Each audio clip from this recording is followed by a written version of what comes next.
செங்கல்பட்டு அரசு மருத்துவமனை புதிய கட்டடத்தின் 2வது தளத்தில் ஏசி இயந்திரத்தின் தண்ணீர் வெளியேற வழியின்றி மேற்கூரை வழியாக கசியும் நிலையில் அங்குள்ள தீயணைப்பானில் இருந்தும் நீர் கசிந்து தரையில் வழிந்தோடுவதால் நோயாளிகள் அவதியடைந்து வருகிறார்கள்.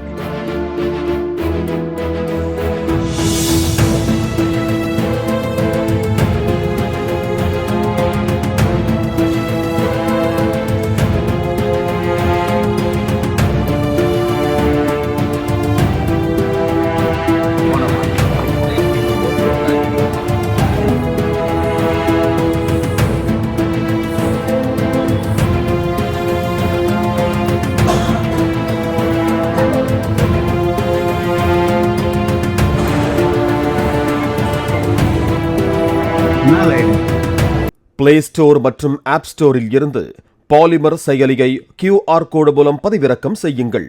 செய்திகளை உடனுக்குடன் பெறுங்கள்.